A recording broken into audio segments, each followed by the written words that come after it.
বহু মানুষ আছে ইবাদত মনে করে বহু ইবাদত করে, কিন্তু ইবাদত কোনো কাজে আসবে না যদি হকের পথে থাকতে হবে, হকের দাওয়াত দিতে হবে। বর্তমান বিশ্বের মধ্যে সর্বপরিচিত দাওয়াত ও তাবলীগ উলামায়ে কেরামদের মেহনতের মাধ্যমে হকের দাওয়াত দিয়ে চলতেছে। দাওয়াত ও তাবলীগের মাধ্যমে হকের দাওয়াত দেওয়া হইতেছে। হক্কানি উলামায়ে কেরামরা তাফসীর কোরআনের মাহফিলে তাফসীর করতেছে অথবা হকের দাওয়াত দিতেছে। মসজিদ থেকে ইমামগণ জুমার দিন জুমার বয়ান করে হকের দাওয়াত দিতেছে।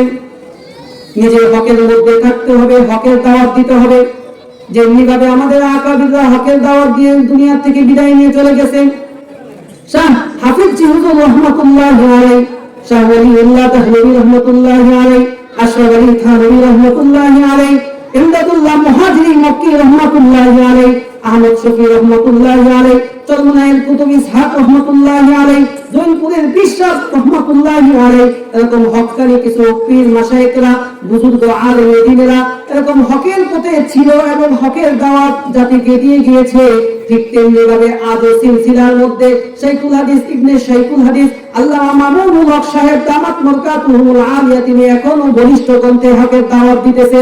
খালেদ সাইফুল্লাহ আইয়ুবী সাহেব হকের দাওয়াত দিতেছে এবং অন্যান্য বহু উলামায়ে কেরামরা হকের দাওয়াত দিতেছে। হকের দাওয়াত দিতে হবে, হকের দাওয়াত গ্রহণ করতে হবে, নিজে হকের মধ্যে থাকতে হবে এবং আমার পরিবারকে হকের মধ্যে চালাইতে হবে। তাহলেই কেবল আমার সময়টা কাল কিয়ামতের ময়দানে ওই সময়ের মাধ্যমে কাল কিয়ামতের ময়দানে চিরস্থায়ী জান্নাতের মালিক হওয়া যাবে। এরপর যে আপনাদের সম্মুখে কোরআন ও হাদিস থেকে অত্যন্ত গুরুত্বপূর্ণ তাকরীর নিয়ে আসছেন সুদূর ঢাকা থেকে আগত তরুণ মুফাসসির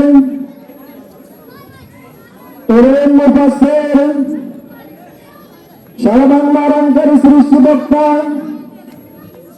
সুমধুর কণ্ঠস্বর জনাব হাফেজ মাওলানা মুফতি ওলিউল্লাহ ঢাকুরি সাহেব, জনাব হাফেজ মাওলানা মুফতি ওলিউল্লাহ ঢাকুরি সাহেব, ইমাম ও খতিব বায়তুন্নুর জামে মসজিদ ওসমান কলোনি সাভার ঢাকা, হযরতকে তার মূল্যবান তাকরীর পেশ করার জন্য মাহফিল ইন্তেজামিয়া কমিটির পক্ষ থেকে বিনীতভাবে অনুরোধ করা গেল।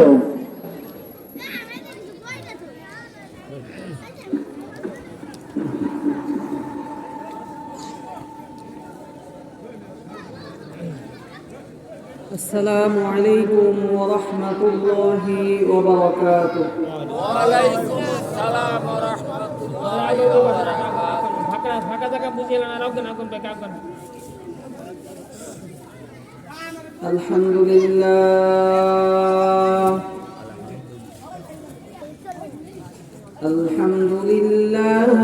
নাহমাদুহু ওয়া নাস্তাঈনুহু ওয়া নাস্তাগফিরুহু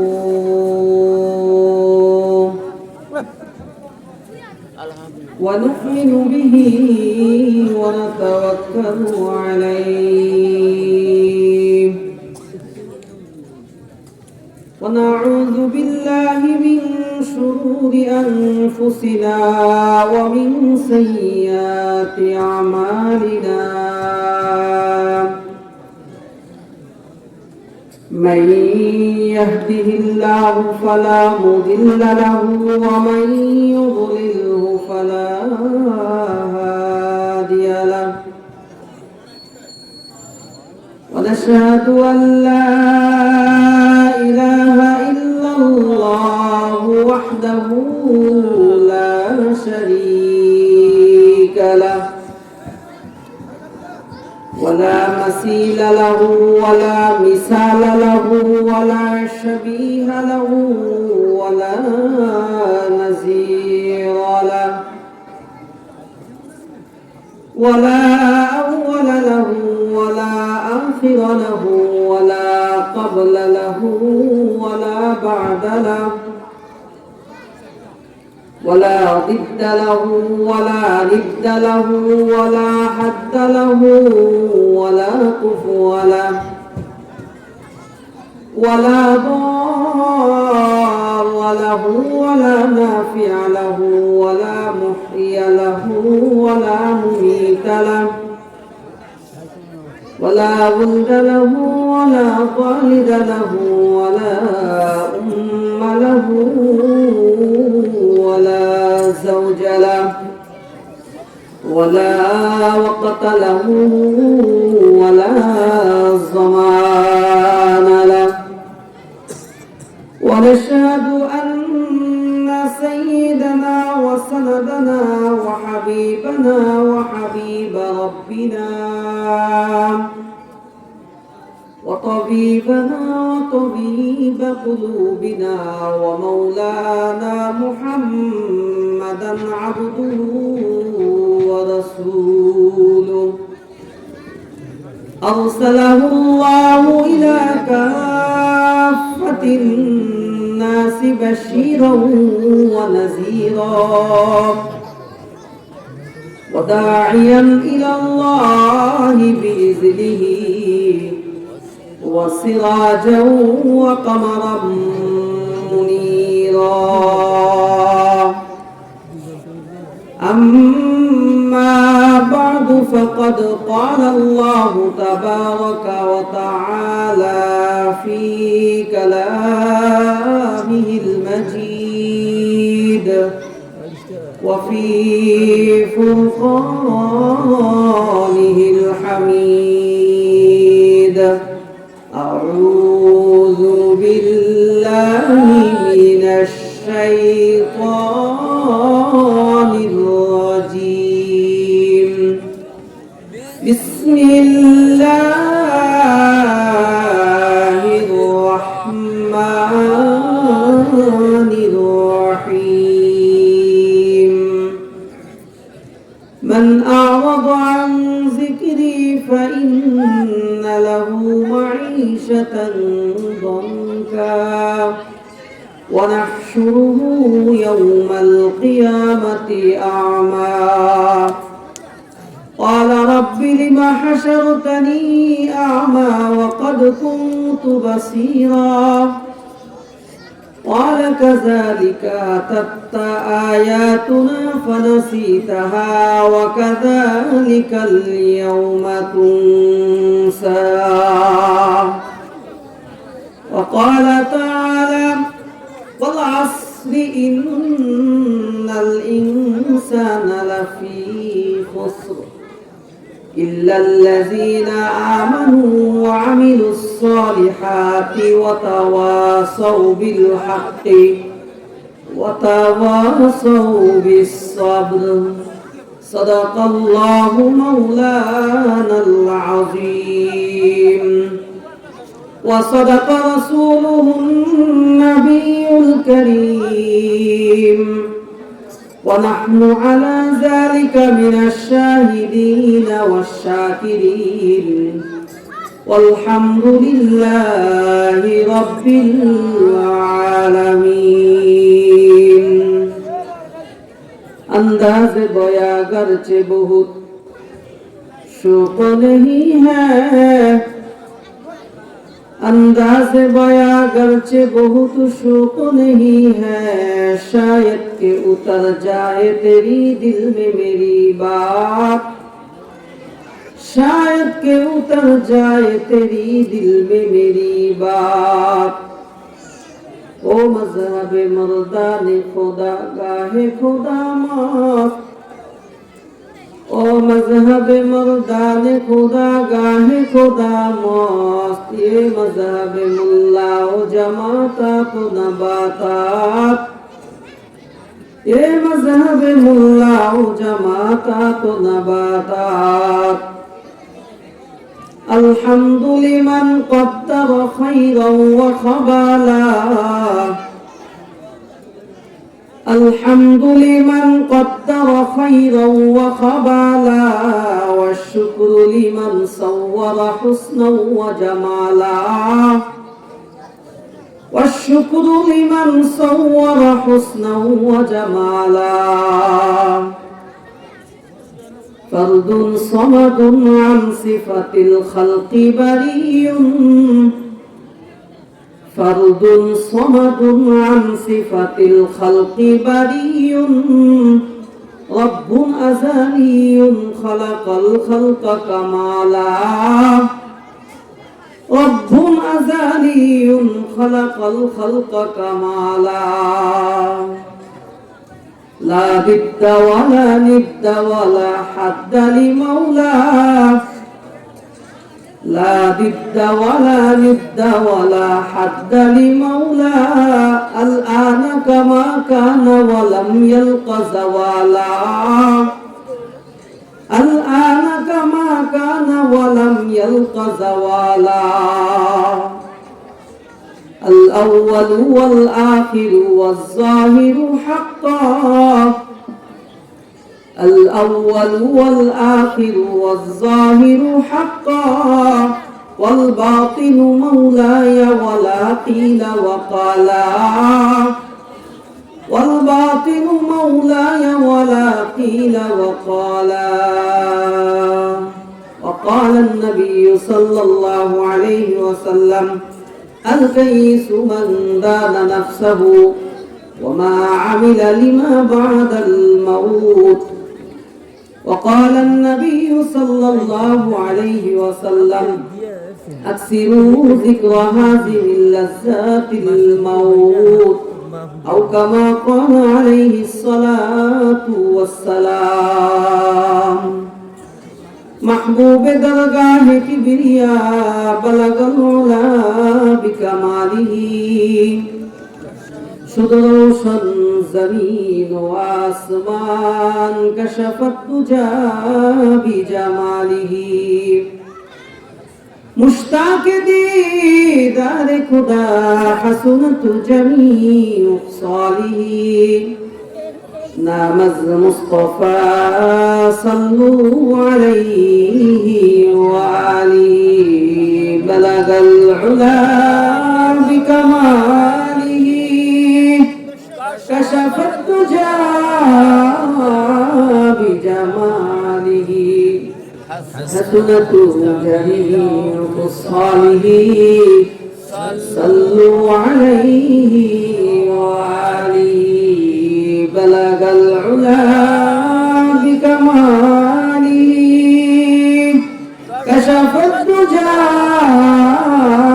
بجماله حسنت جميع خصاله صلوا عليه وآله رہے میرے مسکن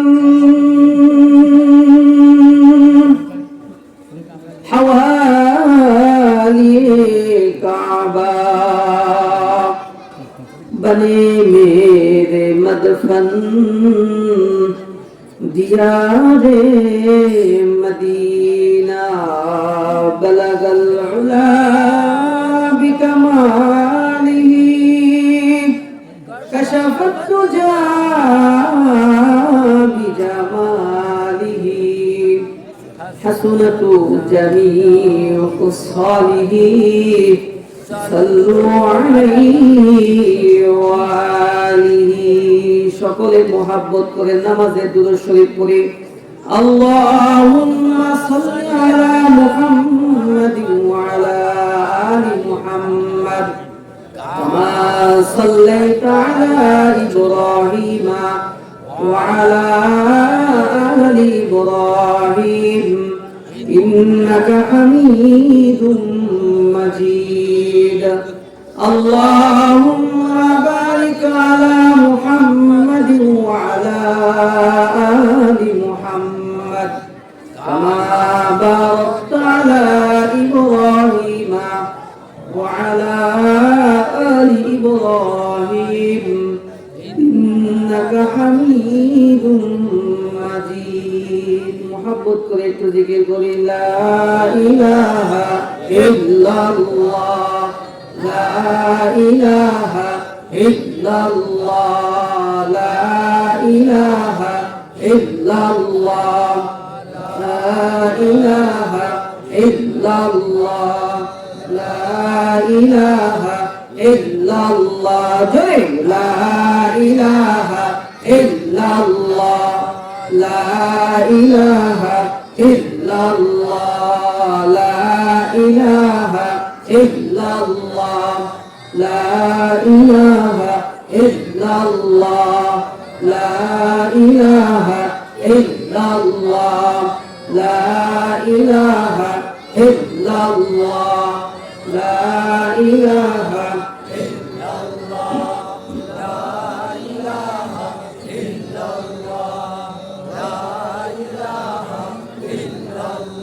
حسبي ربي جل الله ما في قلبي غير الله جل حسبي ربي جل الله ما في قلبي غير الله نور محمد صلى الله لا إله إلا الله جل لا إله لا إله إلا الله لا إله إلا الله لا إله إلا الله لا إله إلا الله لا إله إلا الله لا إله إلا الله لا إله إلا الله আসমানের মালিক যেই আল্লাহ জমিনের মালিক সেই আল্লাহ বলি আসমানের মালিক সেই আল্লাহ জমিনের মালিক সেই আল্লাহ নূর হায়াতের মালিক যেই আল্লাহ মৌতের মালিক সেই আল্লাহ বলি লা ইলাহা لا إله إلا الله لا إله إلا الله لا إله إلا الله لا إله إلا الله لا إله إلا الله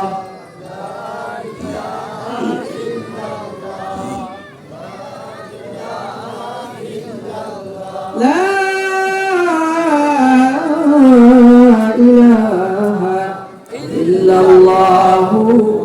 محمد رسول الله صلى الله عليه وسلم الحمد لله মহান আল্লাহ রাব্বুল আলামিনের দরবারে অসংখ্য অগণিত শুকরিয়া যে আল্লাহ সুবহানাহু ওয়া তাআলা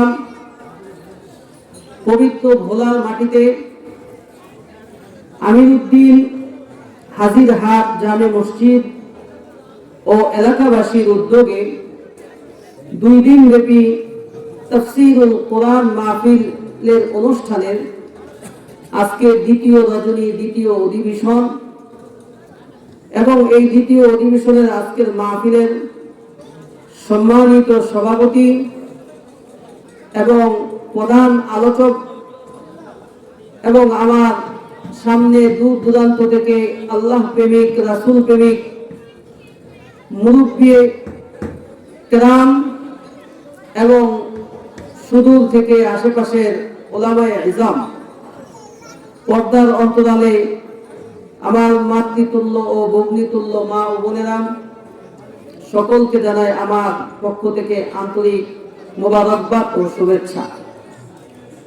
আল্লাহ রাব্বুল ইজ্জাতের অনেক মেহেরবানি এটা যে আল্লাহ রাব্বুল আলামিন এমন একটি কোরআনের বাগানে এসে আল্লাহ রাব্বুল আলামিনের কিছুক্ষণ জিকির আজগার করে নিঃসন্দেহে আল্লাহ রাব্বুল আলামিন এই মাহফিলকে কবুল করে নেবেন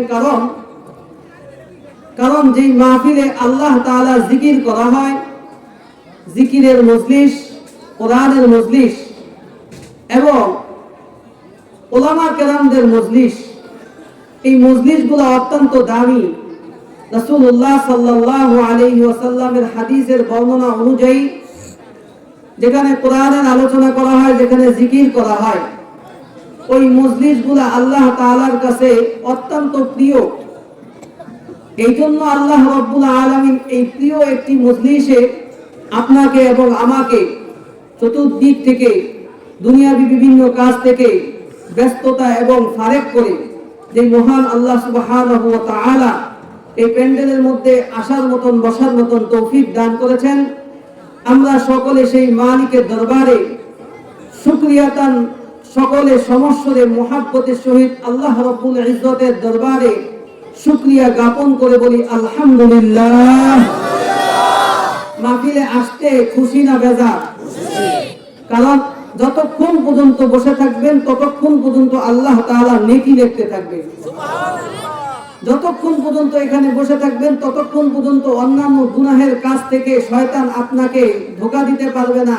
ফেরেশতারা ততক্ষণ পর্যন্ত ওই যে গুনাহ না করার কারণে প্রত্যেকটা মুহূর্তে মুহূর্তে, প্রত্যেকটা মিনিটে মিনিটে, প্রত্যেকটা সেকেন্ডে সেকেন্ডে আমার এবং আপনার আমল নামায় সওয়াব লিখতে থাকবে। বলেন সুবহানাল্লাহ। যে প্রত্যেক সময় সব সময় শুনেন যে নামাজ পড়লে সওয়াব হবে, নামাজ না পড়লে গুনাহ হবে, রোজা রাখলে সওয়াব হবে, রোজা না রাখলে গুনাহ হবে, যাকাত দিলে সওয়াব হবে, যাকাত না দিলে গুনাহ হবে, মাহফিলে বসলে মাহফিলকে সৌন্দর্য করলে, কোরআনের মাহফিলে থাকলে আসলে বসলে সাহায্য সহযোগিতা করলে, দান সদকা করলে, এই সমস্ত নেক কাজগুলা করলে, ভালো ভালো কাজগুলা করলে সওয়াব হবে। অন্যথায় যদি গুনাহের কাজ করা হয়, ফাহেশা কাজ করা হয়, তাহলে এরকম গুনাহ হবে। এই সমস্ত কথা সব সময় আমরা শুনে আসতেছি। আজকে একটা সুন্দর একটা চমৎকার আপনাদেরকে কথা বলি যে আসলে নেক জিনিসটা কি আর বদ জিনিসটা অর্থাৎ গুনাহ জিনিসটা কি। আল্লাহর নবীর এক সাহাবী ডাক দিয়ে বলেন, ইয়া রাসূলুল্লাহ, সব সময় তো আপনার জবান মুবারক থেকে শুনে আসতেছি ভালো কাজ করলে আল্লাহ তাআলা নেকি দিবেন, আর মন্দ কাজ করলে আল্লাহ তাআলা গুনাহ দিবেন। অর্থাৎ ফেরেশতারা নেকি লিখবে আর গুনাহ লিখবে। ইয়া রাসূলুল্লাহ, আমার জানতে মনে চাই নেকিটা আসলে কেমন, এটা দেখতে কেমন হবে, নেকি জিনিসটা আসলে কি, আর গুনাহ জিনিসটা আসলে কি, এটা দেখতে কেমন হবে, এটা যদি একটু বলে দিতেন। আল্লাহর নবী সরকারে আলম নবী নবী মুহাম্মদুর রাসূলুল্লাহ সকলে এক আওয়াজ দিয়ে বলেন সাল্লাল্লাহু আলাইহি ওয়াসাল্লাম। আপনার আমার নবী সাহাবীর প্রশ্নের উত্তরে জবাব দিয়ে বলতেছেন, ও সাহাবী শুনে রাখো, বান্দা যখন কিয়ামতের ময়দানে উদিত হবে তখন তার আমল নামা দেওয়া হবে ডান হাতে, তার আমল নামা দেওয়া হবে অথবা বাম হাতে। এই যে আমল নামাটা দিবে, ওই আমল নামার মধ্যে নেকি থাকবে অথবা এই আমল নামার মধ্যে গুনাহ থাকবে। আল্লাহর হাবিব রাসূলুল্লাহ সাল্লাল্লাহু আলাইহি ওয়াসাল্লাম বলতেছেন যে প্রত্যেকটা নেকি এমন হবে, দুনিয়ার মধ্য থেকে যেমন সকাল বেলা সূর্যের আলোটা ঝলমল করতে থাকে, আমার প্রত্যেকটা ওই সমস্ত বান্দা, ওই সমস্ত উম্মতদের নেক আমলগুলা এরকম সকাল বেলার গৌধূলি সুন্দর একটা সূর্য যেমন দুনিয়ার বুকে দেখতে পেয়েছিলা, ওই রকম সুন্দর সূর্যের আলোর মতন প্রত্যেকটা নেকি এরকম ঝলমল করতে থাকবে। পক্ষান্তরে আল্লাহর নবী বলেন, কোন ব্যক্তি যদি গুনাহের কাজ করে, গুনাহ জিনিসটা কেমন হবে?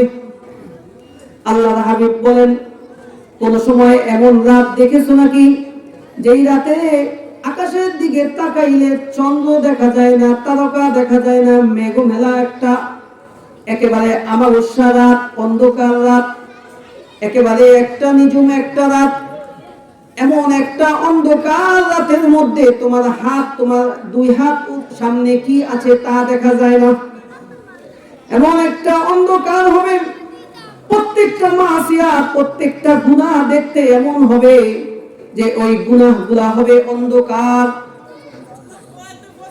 চিরতা, অথবা আপনার এরকম কালো একটা জিনিস, কালো জিরা দিয়ে তিনি উদাহরণ দিয়েছে, কালো জিরা যেরকম অন্ধকার, এরকম কালো মিসমিসে কালো, প্রত্যেকটা গুনাহ হবে এরকম একটা কালো। বান্দা যখন গুনাহ করবে, অপর এক হাদিসে আল্লাহর হাবিব বলেন, কোন উম্মত যদি গুনাহ করবে তার কলবের মধ্যে সাথে সাথে গুনাহের জন্য একটা ছোট্ট একটা সুন্দর করে একটা কালো দাগ পড়ে যায়। কালো দাগ যখন কলবের মধ্যে পড়ে যায়, কলবের মধ্যে কালো দাগ গুলা জমা হইতে হইতে হইতে তার কলবটা একেবারে অন্ধকারে পরিণত হয়ে যায়। নাউজুবিল্লাহ। তো এখান থেকে বোঝা গেল যে সোয়াব জিনিসটা হইল সকালবেলা রোদ যেরকম উঠে, যেটাকে বলা হয় ভিটামিন ডি নেওয়া হয়। আপনারা তো গ্রামের মানুষ, অনেকে জানেন অনেকে জানেন না। সকালবেলা ফজরের পরের থেকে যে সূর্যটা ওঠে, এই সূর্য থেকে বেলা 10টা 10:30 পর্যন্ত ডাক্তাররা বলে এই সূর্যের আলোটা যদি শরীরে লাগে অথবা ত্বকে লাগে, তাহলে সূর্যের আলো থেকে ভিটামিন ডি আসে, ভিটামিন ডি প্রয়োগ হয়। 11টার পরে আর এই ভিটামিন ডিটা থাকে না।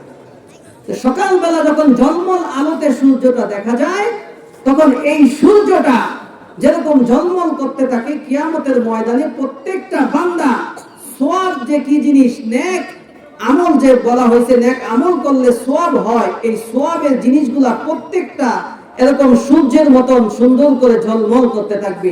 এই আলো দিয়ে বান্দাটা জান্নাতের রাস্তা সুন্দর করে দেখতে পারবে। সুবহানাল্লাহ। আর যদি সোয়াব যদি হাসিল না হয়, গুনাহ হয়, তাহলে অন্ধকারে পরিণত হবে। সেই আলোটাই অন্ধকার হয়ে যাবে। সেই অন্ধকার জিনিসটা এত অন্ধকার হবে, গুনার মাসিয়াতের কারণে, গুনাহের কারণে সামনে যা থাকবে সব অন্ধকার। সে সামনে জাহান্নামের গর্তের মধ্যে পড়তেছে নাকি জান্নাতের রাস্তা কোথায় আছে সে এটা টেরও পাবে না। দিক বিদিক হারাইয়া সে এরকম অন্ধকারের মধ্যে নরদোবার মধ্যে পড়ে যাবে। নাউজুবিল্লাহ। মুহতারাম হাজিরিন, আমি আপনাদের সামনে পবিত্র কালামুল্লাহ শরীফ থেকে দুই জায়গা থেকে কিছু আংশিক তেলাওয়াত করেছি। এক জায়গা থেকে সূরা তোহা, আরেকটি জায়গা থেকে ছোট্ট একটা সূরা তেলাওয়াত করেছি। ইতিপূর্বে মাগরিবের পরে আপনাদের কৃতি সন্তান কারি মাওলানা শহীদুল ইসলাম উনি কিছু নিয়ামত নিয়ে কথা বলেছেন। তার মধ্যে অন্যতম নিয়ামত হলো জবান দ্বারা যে নিয়ামতের কথা বলেছেন। নিঃসন্দেহে আল্লাহ রাব্বুল আলামিন আমাকে, আপনাকে এবং দুনিয়ার সমস্ত মানুষদেরকে, চাই মানুষটা কাফের হোক বেঈমান হোক, সকল মানুষকে আল্লাহ তাআলা কিছু কিছু নিয়ামত দান করেছেন। অসংখ্য অগণিত নিয়ামত দান করেছেন। যে অসংখ্য অগণিত নিয়ামতগুলো যদি বান্দা গুনতে থাকে, কিয়ামত পর্যন্ত গনে গনে শেষ করতে পারবে না। বলেন সুবহানাল্লাহ। তার মধ্যে সর্ব উত্তম এবং সবচাইতে দামি একটা নিয়ামত হচ্ছে আপনার এবং আমার হায়াতের জিন্দেগীর সময়। এর থেকে দামি আর কিছু নিয়ামত নাই। দামি নিয়ামতের মধ্যে অনেকগুলা দামি নিয়ামত আছে, যেরকম চক্ষু, চক্ষু ছাড়া সব কিছু অন্ধকার, এটা একটা নিয়ামত। নিঃশ্বাস নেওয়ার জন্য একটা কি দিয়েছে, নাক দিয়েছে, এটাও নিয়ামত। দাঁত দিয়েছে, এটাও নিয়ামত। জিহ্বা দিয়েছে, এটাও নিয়ামত। লজ্জা স্থান দিয়েছে, ওটাও নিয়ামত। হাত পা দিয়েছে, এগুলা নিয়ামত। কিডনি দিয়েছে, আরো বিভিন্ন কলকবজা কত কিছু দিয়েছে। আমার 3.5 হাত বডির মধ্যে যা কিছু দিয়েছে সব আল্লাহ তাআলার পক্ষ থেকে আমার জন্য নিয়ামত। কিন্তু সমস্ত নিয়ামতকে উপেক্ষা করে ঈমান নামক দৌলত নিয়ামতটা আল্লাহ তাআলার কাছে এবং বান্দার কাছে সবচাইতে দামি। এবং তার চাইতেও দামি, তার চাইতেও বেশি দামি যে নিয়ামত, সেটা হচ্ছে আপনার এবং আমার হায়াতের জিন্দেগীর সময়টা দামি। যার সময় আছে তার জান্নাত কামাই করার সময় আছে, যার সময় নাই তো তার জান্নাত কামাই করার সুযোগ নাই। সময় পাইছে তো বান্দাটা ঈমান আনছে, জান্নাতের টিকিট পাইছে। সময় পায় নাই, মায়ের গর্ভ থেকে মারা গেছে তো সময় পায় নাই, দুনিয়ার কোনো সময় পায় নাই। ওই বান্দাটা মায়ের পেট থেকে যখন মারা গিয়েছে, সে যখন দুনিয়ার কোনো সময় পায় নাই, শরীয়তে ইসলাম বলে তার কোনো জানাজাও নাই, তার কোনো কাফন দাফনও নাই, সে একটা নর্দমার মধ্যে পড়ে গেছে। শরীয়তে ইসলাম হইল যে নাবালেগ অবস্থা দুনিয়াতে 1 সেকেন্ডের হায়াত যে ব্যক্তিটা পাবে, দুনিয়াতে 1 মিনিটের সময় যে ব্যক্তিটা আল্লাহ তাআলা তাকে দান করবে, 1 মিনিটের হায়াত যে পাইল, ওই 1 মিনিটের কারণে তার কাফন হবে, দাফন হবে। আর ওই 1 মিনিট হায়াত মায়ের গর্ভে দুনিয়াতে পায় নাই, মায়ের গর্ভ থেকেই মারা গেছে, দুনিয়াতে হায়াত 1 মিনিট পায় নাই। এই না পাওয়ার কারণে তার জানাজাও নাই, তার ওযু গোসলও নাই। তাহলে বোঝা গেল যে দুনিয়ার 1টা মিনিট হায়াতের কত দাম। যে আমি 1 মিনিটের হায়াত পাইছি, তো 1 মিনিটের জন্য আমি শুধু একটা চিৎকার দিয়ে মারা গিয়েছি। অনেক বাচ্চা দেখবেন যে দুনিয়াতে ভূমিষ্ঠ হওয়ার পরে কয়েক সেকেন্ড অথবা কয়েক মিনিট বেঁচে আছিল, এরপরে মারা গেছে। তো শরীয়তে ইসলাম বলে যে এই যে 2-1 মিনিট বাঁচলো, 2-1 মিনিট সময় যে আল্লাহ তাআলা তাকে দিল, এই 2-1 মিনিট সময়ের কারণে তার জানাজা হবে, তার কাফন হবে, তার দাফন হবে। আর যদি এই 2-1 মিনিট সময় যদি সে দুনিয়াতে না পায়, তাহলে তার কোনো কাফনও হবে না, তার কোনো দাফনও হবে না, তার কোনো জানাজার নামাজও নাই, সে নর্দমার মধ্যে পড়ে গেল। এই জন্য খুব দামি একটা জিনিস, সেটা হচ্ছে আমাদের হায়াতের জিন্দেগির সময়। এই সময়টা এত দাম, এই সময়টা এত দাম, সময়টা যে কত মূল্যবান এটা বলার জন্য আল্লাহ রাব্বুল আলামিন সূরার শুরুতে কসম খেয়েছেন।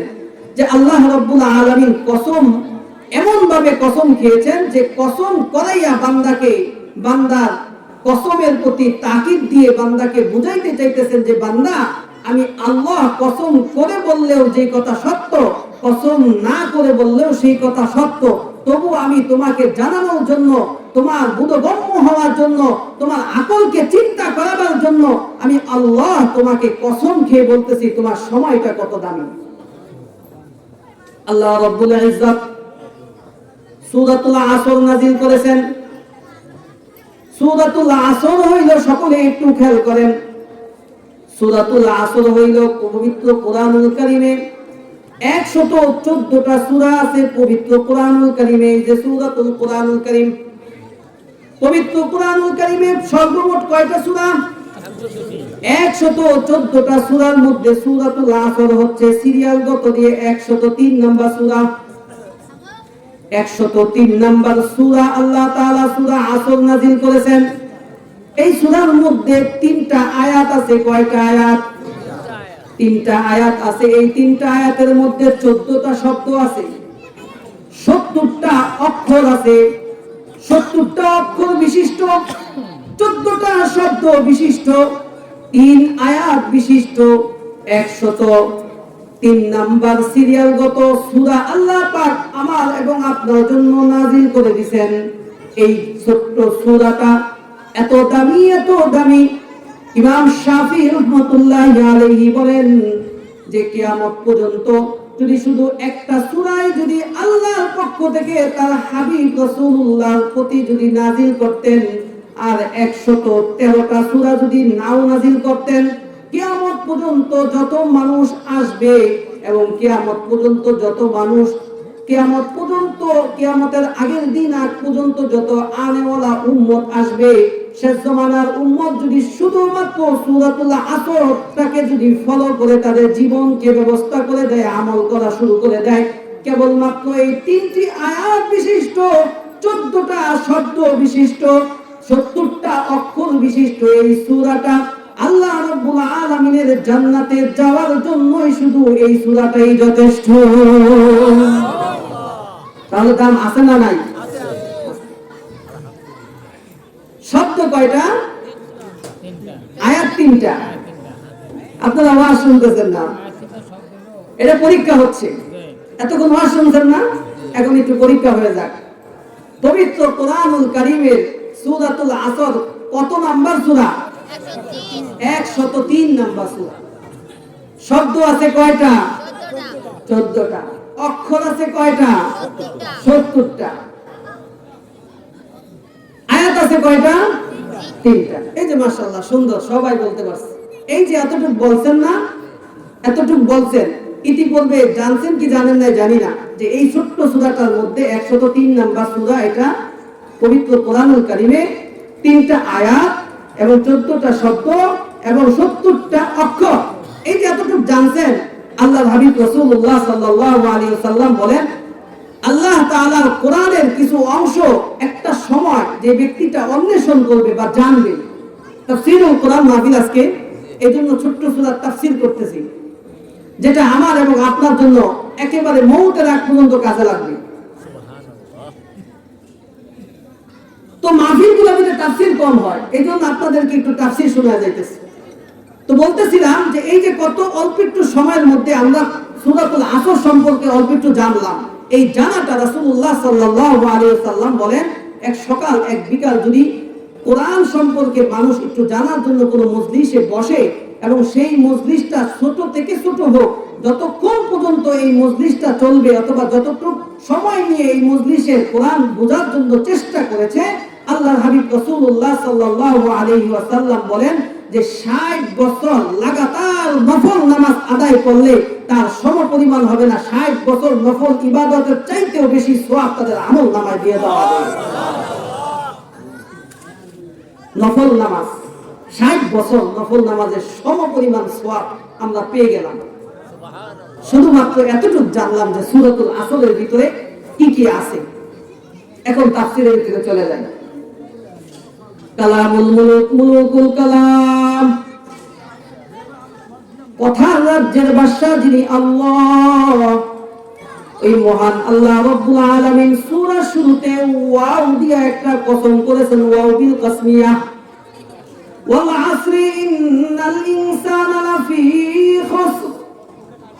ওয়াল আসরি ওয়াওটা আসছে যে ওয়াল আসর, ওয়াও মানে কসম, নিশ্চয়ই সময়ের কসম, বান্দা তোমার হায়াতের কসম, যুগ মহাযুগের কসম, কালের কসম, আসরের কসম করে বলতেছি আমি আল্লাহ, নিশ্চয়ই তোমার হায়াতের কসম করে বলতেছি ইন্নাল ইনসানা লাফি খুসর, সেই সমস্ত মানুষরা দুনিয়ার হায়াতের মধ্যে জীবিত আছে, সমস্ত মানুষগুলা সময়ের ব্যাপারে, হায়াত সংক্রান্ত ব্যাপারে ক্ষতিগ্রস্তের মধ্যে দাঁড়াইয়া আছে। সমস্ত মানুষগুলা ক্ষতির মধ্যে আছে। এই যে 10-15 মিনিট 20 মিনিট আপনাদের সামনে আমি কিছু আলোকপাত করেছি, আমার হায়াতের জিন্দেগি থেকে এই সময়টা চিরদিনের জন্য বিয়োগ হয়ে গেছে, আর কখনো ফিরে আসবে না। আপনারা যে এই যে এশারের নামাজের পরে আধা ঘন্টা ধরে বসছেন, আপনাদের জিন্দেগির মধ্যে থেকে আধা ঘন্টা চিরদিনের জন্য বিয়োগ হয়ে গেছে, এই সময়টা আর কখনো আসবে না। তাফসীরের কিতাবের মধ্যে রেখে মানুষের হায়াতের উপমা হইল এমন, যেমন বরফ বাঁধা একটা বরফ যেরকম রয়েছে, ফ্রিজের মধ্য থেকে একটা বরফ যেমন খোলা জায়গার মধ্যে রাখলে যেটা প্রতি সেকেন্ডে সেকেন্ডে মিনিটে মিনিটে গলতে থাকে, একটা বরফ জমাট বাঁধা বরফ, জমাট বাঁধা বরফ অথবা ফ্রিজের থেকে আইসক্রিমটা বের করে যদি ফ্রিজের থেকে শুধু খোলা একটা জায়গায় রেখে দেন, বরফের একটা খণ্ড যদি খোলা জায়গার মধ্যে রাখা হয়, ওই বরফের খণ্ডটা আইসক্রিমটা প্রতি সেকেন্ডে সেকেন্ডে মিনিটে মিনিটে যেমন গলতেছে, আল্লাহ রাব্বুল আলামিন ওই জিনিসটাই সমস্ত মানুষদেরকে জানাইয়া দিতেছে, রে বান্দা, যেদিন থেকে তুমি তোমার মায়ের গর্ভ থেকে দুনিয়াতে আসছো, সেদিন থেকে তোমার হায়াতের জিন্দেগি প্রত্যেকটা মুহূর্তে মুহূর্তে এরকম বরফের মতন গলতেছে। আল্লাহ তাআলা এটাই বলেছে, ইন্নাল ইনসানা লাফি খুসর। আমার হায়াত যেমন কমতেছে, অল্প সময়ে যেরকম আমার একটা দিন, আজকে সারাটা দিন আমার যেমন চলে গেছে, আপনার জিন্দেগি থেকে সকাল থেকে এই পর্যন্ত একটা দিন চলে গেছে, আমার যেরকম হায়াতটা বিয়োগ হয়ে গেছে, আপনাদের হায়াত জিন্দেগির হায়াত থেকে এই দিনটা বিয়োগ হয়ে গেছে। একটা সপ্তাহ, বছর থেকে বছর, সপ্তাহ থেকে সপ্তাহ, যার যতটুকু বয়স হয়েছে ওই সমস্ত বয়সগুলো জিন্দেগির থেকে একেবারে বিদায় হয়ে গেছে। আমার যতটুকু বয়স হয়েছে অতটুকু বয়স আমার জিন্দেগি থেকে চির বিদায় নিয়ে চলে গেছে।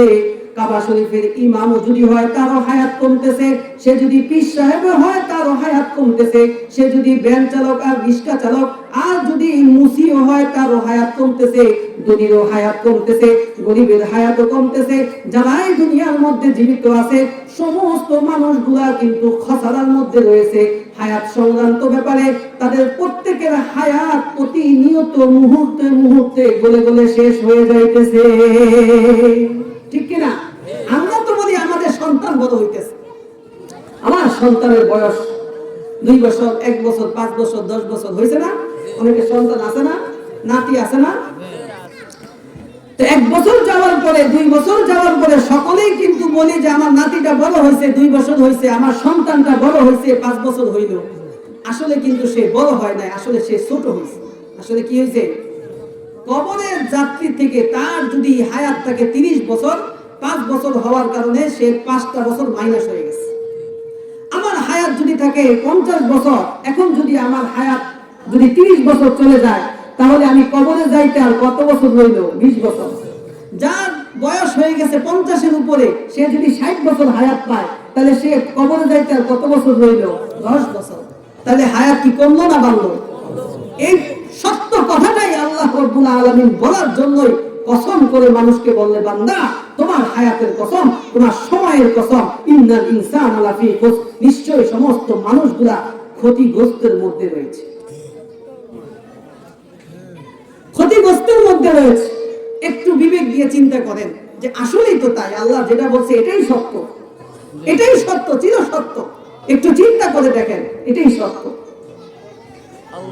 আল্লাহ রাব্বুল আলামিন বলতেছেন যে বান্দা, হায়াত সংক্রান্ত ব্যাপারে যেহেতু সবাই ক্ষতিগ্রস্তের মধ্যে রয়েছে, 4 ধরনের মানুষ, যারা 4 গুণে গুণান্বিত মানুষ হবে এমন, যাদের মধ্যে 4টা গুণ থাকবে, যারা 4টা গুণের মালিক হবে, আল্লাহ রাব্বুল আলামিন বলতেছেন তাদের হায়াত কমতেছে ঠিক, কিন্তু অপর দিক থেকে জান্নাত কামাই করতেছে। অপর দিক থেকে তার হায়াত নামক দৌলতটা দিয়া, তার হায়াত নামক দৌলতটা দিয়ে সে স্বর্ণের ব্যবসা করতেছে। মনে করেন কোন একজন বান্দা রূপার ব্যবসা করে, রূপা একদিকে বেচতেছে, আর সেটার লভ্যাংশ আর সেটার মূল টাকা দিয়ে আবার স্বর্ণ কিনতেছে। আরেকজন আবার সেই স্বর্ণ বিক্রি করতেছে, স্বর্ণ বিক্রি করে করে হীরা মুক্তা, আবার সেই টাকা দিয়ে আবার হীরা মুক্তা কিনতেছে, তার থেকেও দামি জিনিস কিনতেছে। আল্লাহ রাব্বুল আলামিন বলতেছেন তাফসীরের কিতাবের মধ্যে লেখে, আমার কিছু বান্দা আছে তাদের হায়াত কমতেছে, কিন্তু এই হায়াত নামক অমূল্য সম্পদ দিয়া এমন জিনিস ক্রয় করতেছে, এমন জিনিস অর্জন করতেছে, যে জিনিস অর্জন করার মাধ্যমে দামি একটা সময় হায়াত কিন্তু চলে যাইতেছে। ওই সময়ের ব্যবধানের মধ্যে জান্নাত চিরস্থায়ী সুখ তারা কিন্তু কিনতেছে। চিরস্থায়ী সুখ, চিরস্থায়ী হায়াত কিনতেছে। দুনিয়ার জিন্দেগি অস্থায়ী না স্থায়ী? অস্থায়ী, মানে এটা শেষ হয়ে যাবে। এই অস্থায়ী জিন্দেগি দিয়ে স্থায়ী জিন্দেগি কিনতেছে। তাহলে কি ব্যবসা লাভ না লস?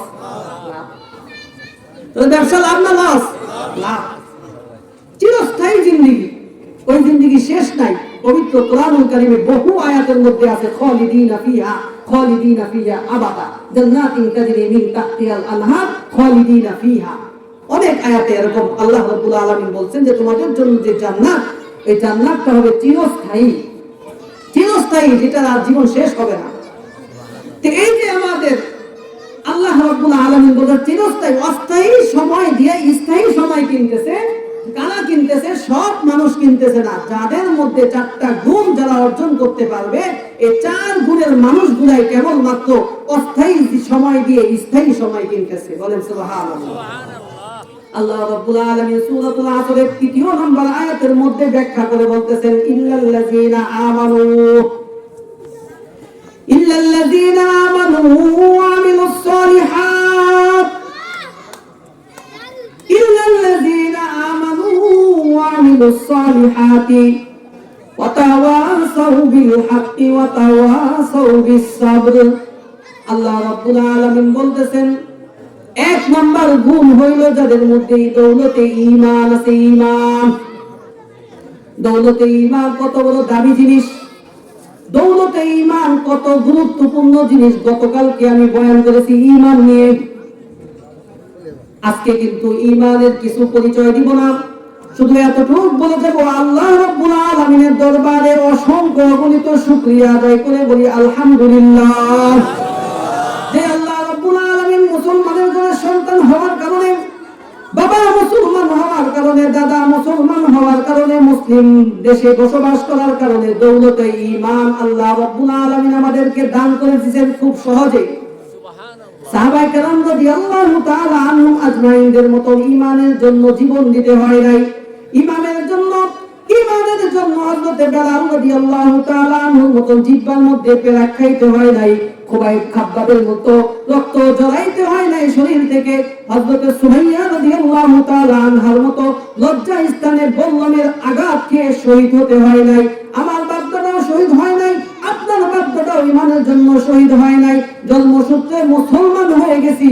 আল্লাহ রাব্বুল আলামিন কেমন জানি খুব সহজ করে দৌলতে ঈমান নামক একটা নিয়ামত দান করেছে।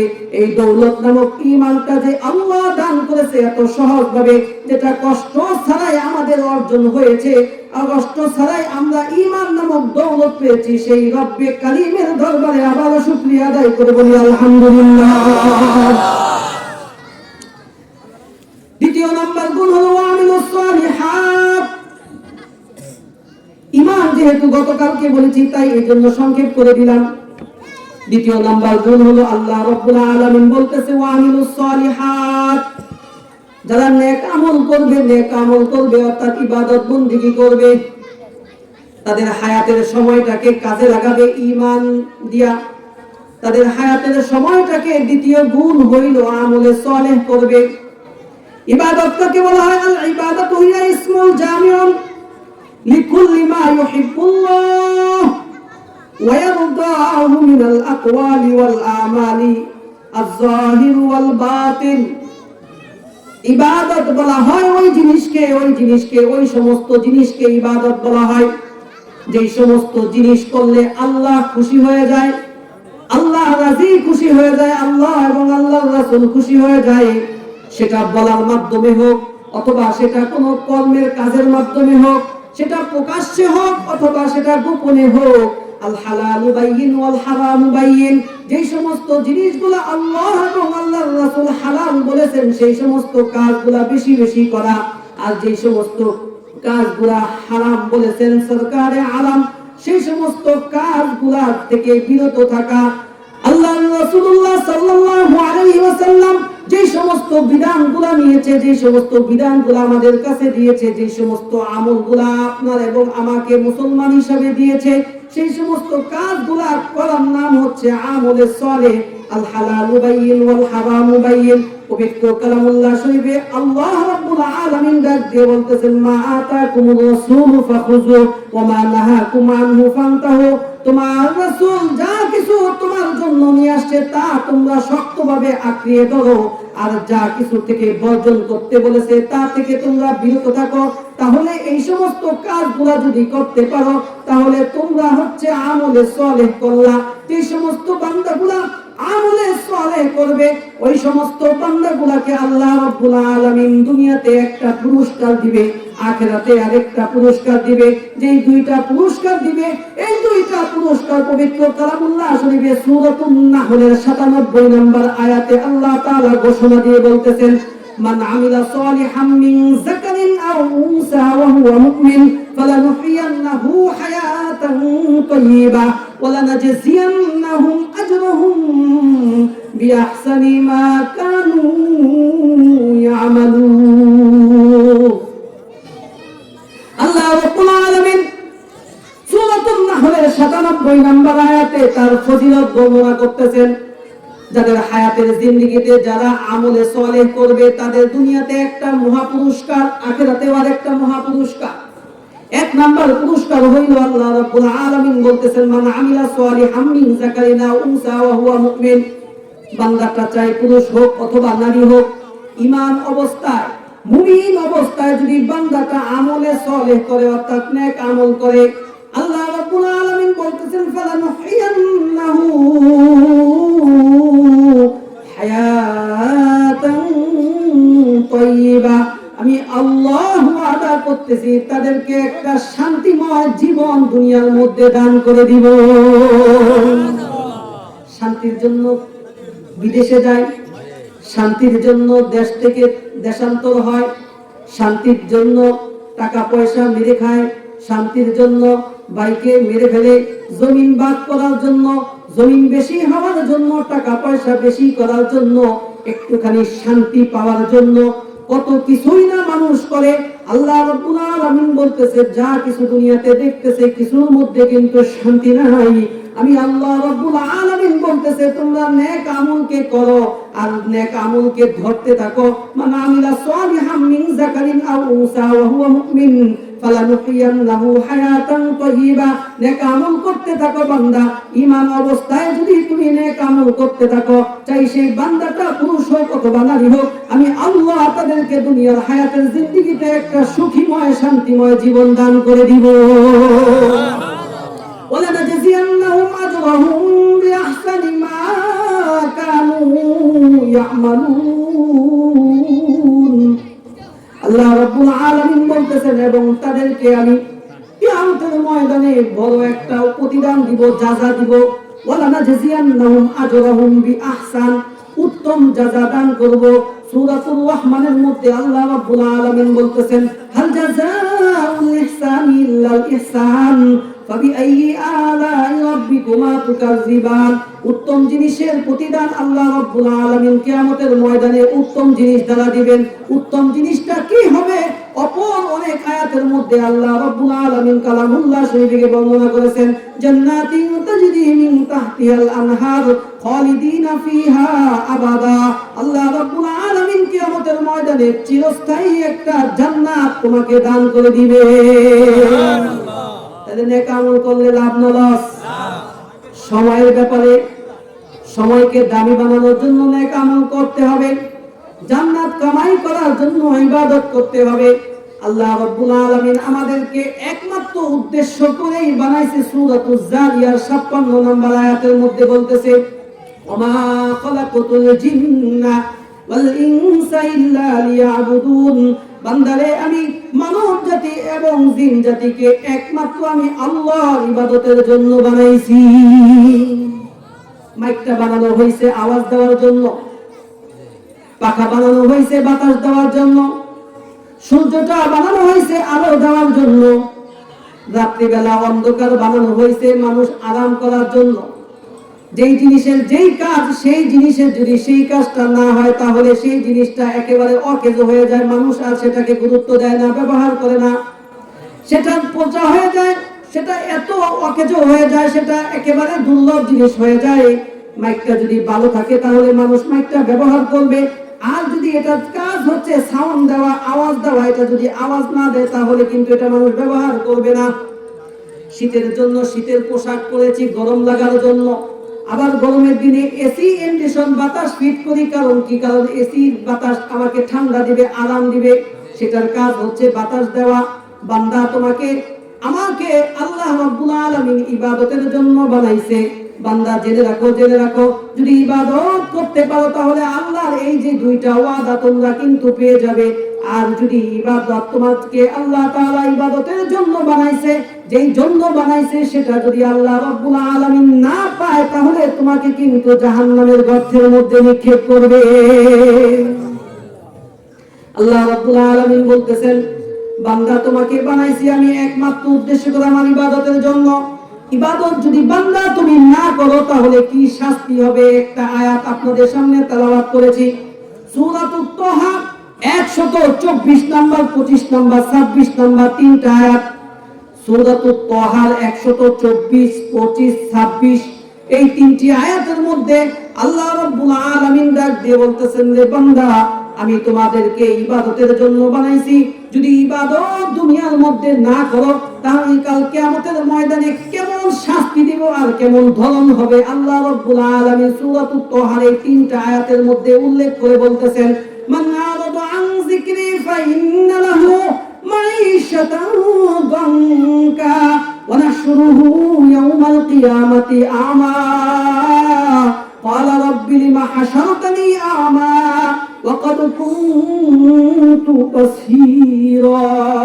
আল্লাহ রাব্বুল আলামিন বলতেছেন পবিত্র কালামুল্লাহ শরীফে সূরাতুত তাহার মধ্যে যেই সমস্ত বান্দারা দুনিয়ার বুকে ইবাদত করবে না, বন্দেগী করবে না, রোজার দিন রোজা রাখবে না, নামাজ পড়বে না, হজ করবে না, যাকাত দিবে না, যে সমস্ত কাজগুলো আমি হালাল করেছি সেই সমস্ত কাজগুলো করবে না, যে সমস্ত কাজগুলো হারাম করেছি সেই সমস্ত কাজগুলো করবে, এই ধরনের মানুষদেরকে আমি আল্লাহ রাব্বুল আলামিন কিয়ামতের ময়দানে সবাইকে একসাথে জমা করব। জমা এমন অবস্থায় তারা কিয়ামতের ময়দানে উঠবেন মান আরাদা আন যিকরি ফাইন্না লাহু মাঈশাতান দনকা ওয়া নাহশুরুহু ইয়াওমাল কিয়ামাতি আমা।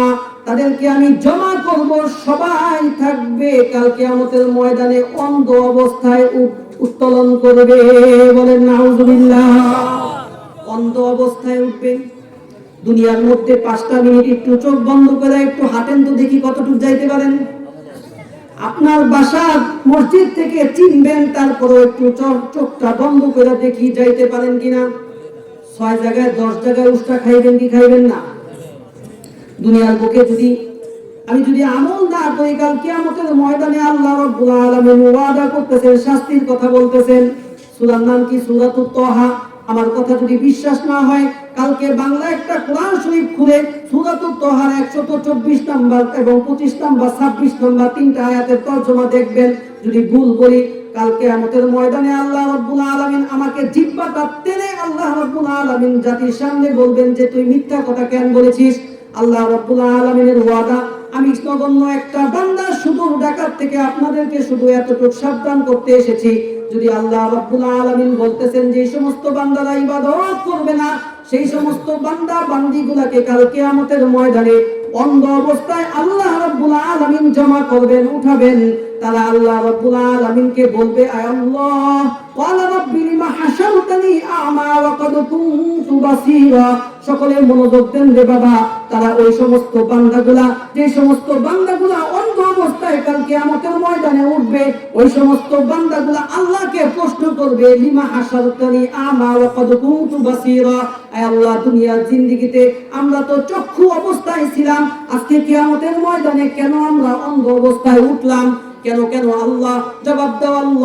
আল্লাহ রাব্বুল আলামিন জবাব দিয়ে ডাক দিয়ে বলবেন 26 নম্বর আয়াতে, 126 নম্বর সূরা তাহার আয়াত, ক্বালা রাব্বি লিমা হাশারতানি আমা ওয়া ক্বাদ কুনতু বাসীরা ক্বালা কাযালিকা আতাতকা আয়াতুনা ফানসিতাহা ওয়া কাযালিকাল ইয়াওমা তুনসা।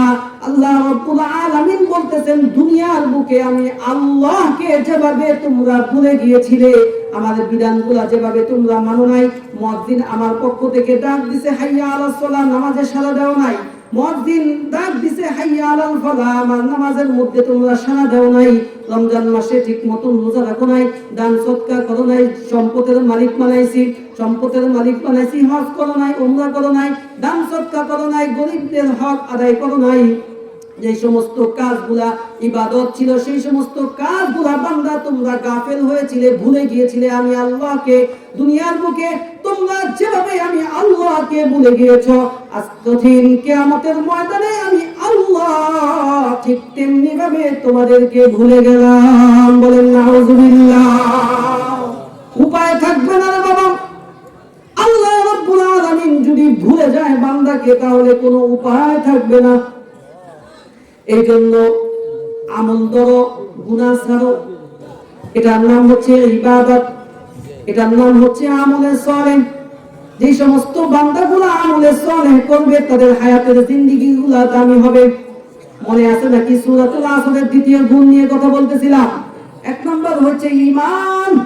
দৌলতে ঈমান যাদের মধ্যে থাকবে, দৌলতে ঈমান শুধু থাকলেই হবে না, দৌলতে ঈমানকে সুসজ্জিত করতে হবে আমলে সালেহের মাধ্যমে। আমলে সালেহ থাকলে শুধু হয় না, ওয়া তাওয়াসাউ বিল হক ওয়া তাওয়াসাউ বিস সাবর। আল্লাহ রাব্বুল আলামিন বলতেছেন, শুধু ঈমান থাকলে হয় না রে বান্দা, শুধু আমলে সালেহ থাকলে হয় না রে বান্দা। তুমি ঈমান থাকবা, ঈমান বানাইবা, ঈমান রাখবা, ঈমানকে সুসজ্জিত করবা আমলের মাধ্যমে, এবং আমলটার মাধ্যমে যখন আমল করতে থাকবা, এর মধ্যে তুমি ওয়া তাওয়াসাউ বিল হক, হকের প্রতি দাওয়াত দিবা, তুমি হকের মধ্যে থাকবা। খালি ইবাদত করলেই না, মাইজ বান্দারি তো ইবাদত করে, ঈমান আছে, আমল করতেছে। লেন্টার মেলা আমার যাওয়ার সুযোগ হয়েছে 2-4-5 বার। যেই বড় উরুজ হয়, ইবাদতের ধারদারেও না, সব নাচানাচি, গানাগানি, ফালাফালি, এগুলা। এরকম বহু মানুষ আছে ইবাদত মনে করে, বহু ইবাদত করে, কিন্তু ইবাদত কোনো কাজে আসবে না যদি হকের পথে থাকতে হবে, হকের দাওয়াত দিতে হবে। বর্তমান বিশ্বের মধ্যে সর্বপরিচিত দাওয়াতুত তাবলীগ উলামায়ে কেরামদের মেহনতের মাধ্যমে হকের দাওয়াত দিয়ে চলতেছে। দাওয়াতুত তাবলীগের মাধ্যমে হকের দাওয়াত দেওয়া হইতেছে। হক্কানি উলামায়ে কেরামরা তাফসীর কোরআনের মাহফিলে তাফসীর করতেছে অথবা হকের দাওয়াত দিতেছে। মসজিদ থেকে ইমামগণ জুমার দিন জুমার বয়ান করে হকের দাওয়াত দিতেছে। নিজে হকের মধ্যে থাকতে হবে, হকের দাওয়াত দিতে হবে। যেমনি ভাবে আমাদের আকাবিররা হকের দাওয়াত দিয়ে দুনিয়া থেকে বিদায় নিয়ে চলে গেছে। শাহ হাফিজ হুজুর রহমাতুল্লাহি আলাইহি, শাহ ওলিউল্লাহ দেহলভী রহমাতুল্লাহি আলাইহি, আশরাফ আলী থানভী রহমাতুল্লাহি আলাইহি, ইমদাদুল্লাহ মুহাজিরি মক্কি রহমাতুল্লাহি আলাইহি, আহমদ শফি রহমাতুল্লাহি আলাইহি, চরমনাইয়ের কুতুব ইসহাক রহমাতুল্লাহি আলাইহি, জৈনপুরের বিশ্বাস রহমাতুল্লাহি আলাইহি, এরকম হক্কানি কিছু পীর মাশায়েখরা, বুজুর্গ আলেমে দ্বীনেরা এরকম হকের পথে ছিল এবং হকের দাওয়াত জাতিকে দিয়ে গিয়েছে। ঠিক তেমনি ভাবে আজও সিলসিলার মধ্যে শাইখুল হাদিস ইবনে শাইখুল হাদিস আল্লামা মামুনুল হক সাহেব দামাত মারকাতুহুল আলিয়া তিনি এখনো বলিষ্ঠ কণ্ঠে হকের দাওয়াত দিতেছে। খালেদ সাইফুল্লাহ আইয়ুবী সাহেব হকের দাওয়াত দিতেছে এবং অন্যান্য বহু উলামায়ে কেরামরা হকের দাওয়াত দিতেছে। হকের দাওয়াত দিতে হবে, হকের দাওয়াত গ্রহণ করতে হবে, নিজে হকের মধ্যে থাকতে হবে এবং আমার পরিবারকে হকের মধ্যে চালাইতে হবে। তাহলেই কেবল আমার সময়টা কাল কিয়ামতের ময়দানে ওই সময়ের মাধ্যমে কাল কিয়ামতের ময়দানে চিরস্থায়ী জান্নাতের মালিক হওয়া যাবে। সুবহানাল্লাহ। আমার মেয়েটা পর্দাশীল হয়েছে, আমার স্ত্রী আমার অধীনস্থ। স্ত্রী যদি পর্দা না করে আমাকে আল্লাহ তাআলা জবাবদিহিতা করবে। আমি যদি স্ত্রীকে না বলি তুমি পর্দায় থাকো, তুমি পর্দায় থাকো, তুমি নামাজ পড়ো, এটা বলাটা হচ্ছে হকের দাওয়াত। আর যদি আমার স্ত্রীকে যদি বলি যে তোমার পর্দা পুশিদার কোনোদিন বলি নাই, নামাজ পড়ার ব্যাপারে কোনো সময় স্ত্রীকে দাওয়াত দেই নাই, মেয়েটা ছেলেটা প্রাপ্ত বয়স্ক হয়েছে রোজা রাখার ব্যাপারে উৎসাহ করি নাই, মেয়েটা ছেলেটা প্রাপ্ত বয়স্ক হয়েছে এমতো অবস্থায় ছেলেটাকে সকাল ফজর বেলা মেয়েটাকে ফজরের বেলা ডাক দেই না, এটা কিন্তু হক না। হকের মধ্যে থাকতে হলে পরিবারকে হকের উপরে চলাইতে হবে। কোনো একটা মেয়ে অথবা কোনো একটা মহিলা যদি জাহান্নামী হয় ইবাদত না করার কারণে, বিভিন্ন কোনো কারণে যদি জাহান্নামী হয়, তাহলে 4 শ্রেণীর পুরুষকে কাল কিয়ামতের ময়দানে আল্লাহ তাআলা জাহান্নাম দিয়ে দিবে। নাউযুবিল্লাহ। 1 নাম্বার হচ্ছে কোন মহিলা যদি, কোন মেয়ে লোক যদি জাহান্নামী হয় কাল কিয়ামতের ময়দানে, 1 নম্বরে ধরা হবে তার বাবাকে বাবা, 2 নম্বর ধরা হবে তার স্বামীকে স্বামী, 3 নম্বরে ধরা হবে তার বড় সন্তানকে, বড় ভাইকে, 4 নম্বর ধরা হবে তার বড় সন্তানকে। এখানে অনেক বাবারা আছেন যারা বাবা হিসাবে আছেন, এখানে অনেক পুরুষ আছেন যারা স্বামী হিসাবে আছেন, এখানে অনেক পুরুষ আছেন যারা বড় ভাই হিসাবে আছেন, এখানে অনেক বাবারা আছেন ছোট্ট ছোট্ট যতই হোক যাই হোক, এখানে অনেক যুবকরা আছেন যারা পরিবারের বড় সন্তান। সাবধান থাকতে হবে। আমি আমার বাবা অনুযায়ী পুরুষ হই না কেন, আমি স্বামী হিসাবে পুরুষ হই না কেন, আমি বড় ভাই হিসাবে পুরুষ হই না কেন, আমি বড় সন্তান হিসাবে পুরুষ হই না কেন, যদি আমার কারণে যদি আমার ঘরের যদি কোনো মহিলা যদি জাহান্নামী হয়, তাহলে আমি হকের মধ্যে থাকলাম না। কাল কিয়ামতের ময়দানে একটা মহিলার কারণে, জাহান্নামী মহিলার কারণে 4টা পুরুষকে কাল কিয়ামতের ময়দানে জাহান্নামে নিক্ষেপ করা হবে। নাউযুবিল্লাহ।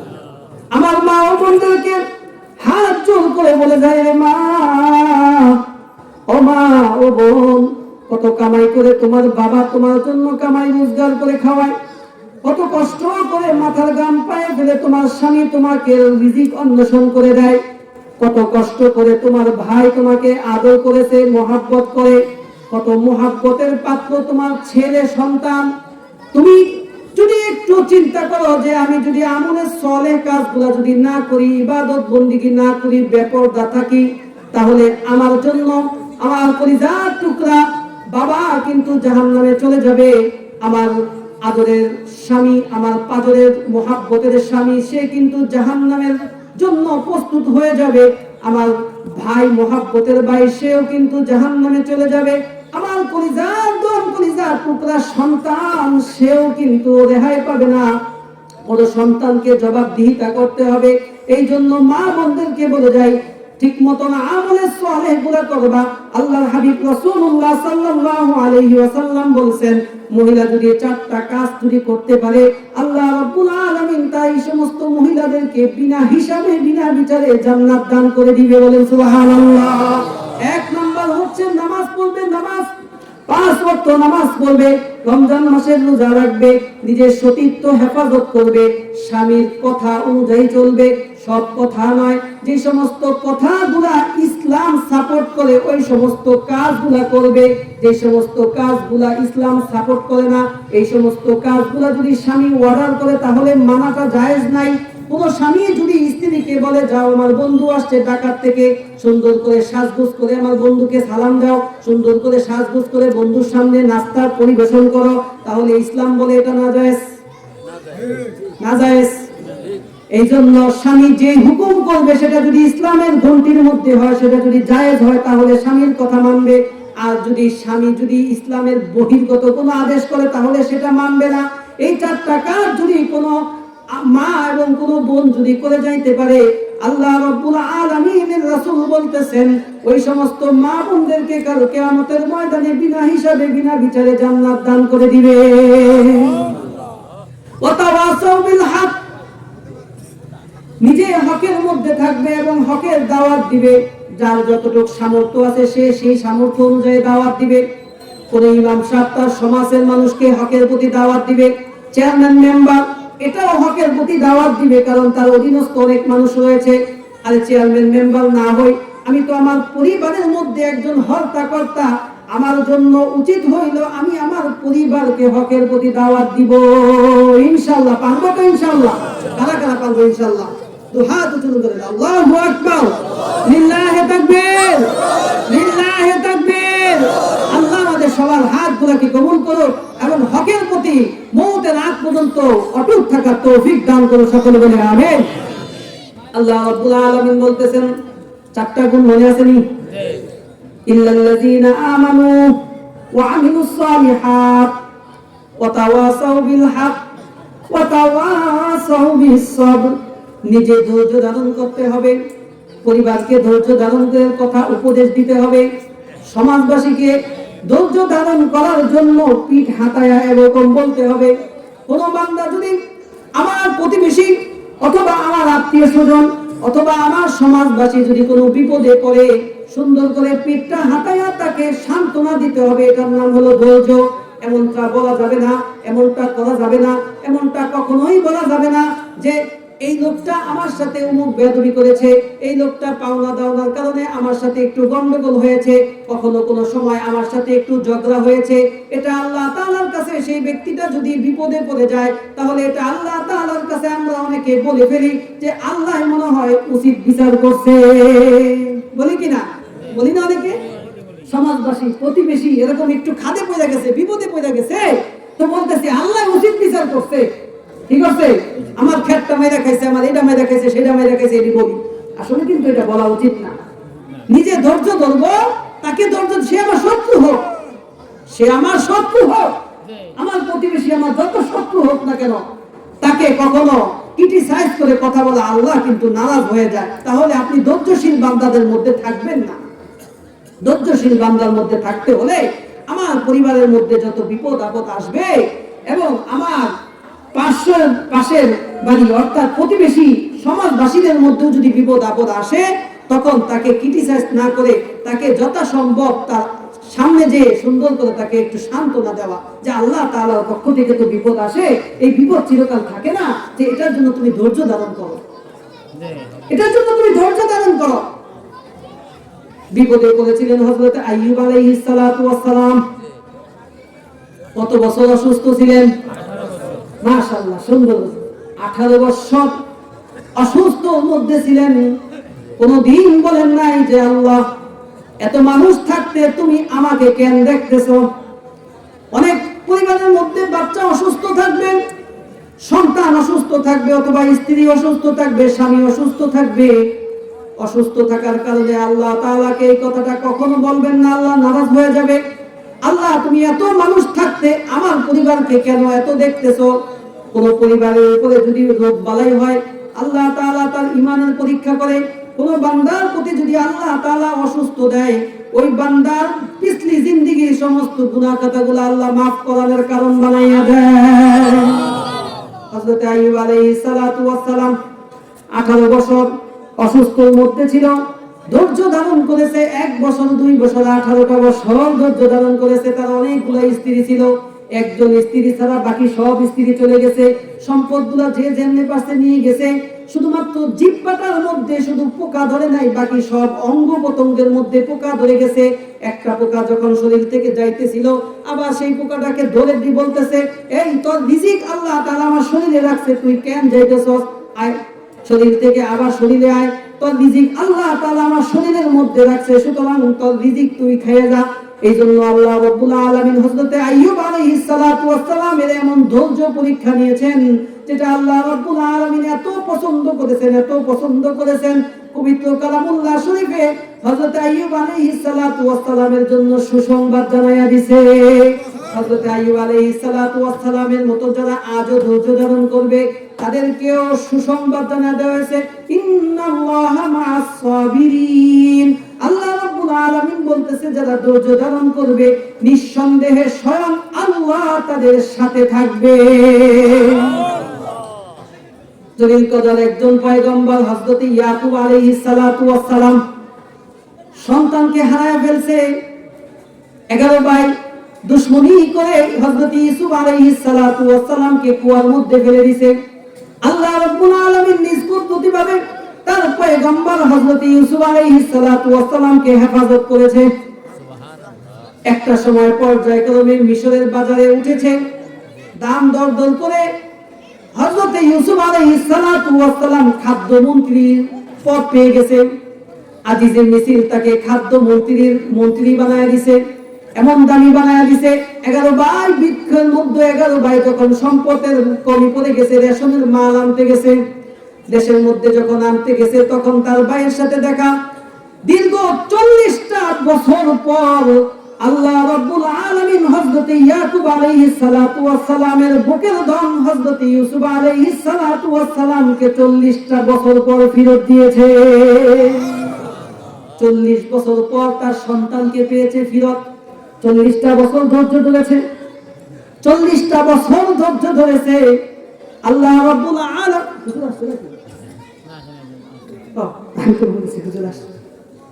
40টা বছর ধৈর্য ধারণ করেছে। 40টা বছর ধৈর্যের ফলে আল্লাহ রাব্বুল আলামিন তার কলিজার টুকরা সন্তানকে ফেরত দিয়েছে। এভাবে আপনাকে এবং আমাকে ধৈর্য পরীক্ষা করবে যে ব্যক্তিটা আল্লাহর প্রতি ঈমান আনয়ন করবে, আর যে ব্যক্তিটা ইসলামের প্রতি থাকবে। যারা মুসলমান হিসাবে দাবি করবে যে আমি সচ্চা মুসলমান, যে ঈমানদারটা দাবি করবে আমি আল্লাহকে বিশ্বাস করি, আমি আল্লাহর গোলাম, সেই বান্দাটাকে আল্লাহ রাব্বুল আলামিন দুনিয়ার মধ্যে কয়েকটা পরীক্ষা করবেন। সূরাতুল বাকারার মধ্যে আল্লাহ রাব্বুল আলামিন বলে দিয়েছেন, ওয়ালানাবলুওয়ান্নাকুম বিশাইইম মিনাল খাউফ ওয়ালানাবলুওয়ান্নাকুম বিশাইইম মিনাল খাউফি ওয়াল জু'i ওয়া নাকসিম মিনাল আমওয়ালি ওয়াল আনফুসি ওয়াস সামারাত ওয়া বাশশিরিস সাবিরিন। আল্লাহ রাব্বুল আলামিন সূরাতুল বাকারার 155 নম্বর আয়াতের মধ্যে বলতেছে, বান্দা তোমাকে দুনিয়ার হায়াতের জিন্দেগিতে তোমাকে পরীক্ষা করা হবে, তোমার ধৈর্যের পরীক্ষা করা হবে কয়েকটা জিনিস দিয়ে। 1 নম্বর জিনিস হলো আল্লাহ রাব্বুল আলামিন তাকিদ দিয়ে বলতেছেন, ওয়ালানাবলুওয়ান্নাকুম। এখানে আল্লাহ রাব্বুল আলামিন বলতেছেন, দুইটা তাকিদ দিবেন, অবশ্যই অবশ্যই আমি পরীক্ষা করব। শুধু বলেন নাই যে আমি পরীক্ষা করব, সাধারণভাবে বলেন নাই। এখানে প্রত্যেকটা ব্যাকরণের মধ্যে লেখা আছে, তাফসীরের কিতাব অথবা বাংলা অর্থ যখন দেখবেন তখন দেখবেন এখানে অবশ্যই লেখা আছে। অবশ্যই মানে কি? তাকিদ। অবশ্যই মানে অবশ্যই, অবশ্যই মানে সত্য, অবশ্যই মানে তোমাকে পরীক্ষা করা হবে। বিশাইইম মিনাল খাউফ ওয়াল জু'i ওয়া নাকসিম মিনাল আমওয়ালি ওয়াল আনফুসি ওয়াস সামারাত। এই আয়াতের মধ্যে আল্লাহ রাব্বুল আলামিন তোমার ধৈর্যের পরীক্ষা নেবে কয়েকটা বিষয়।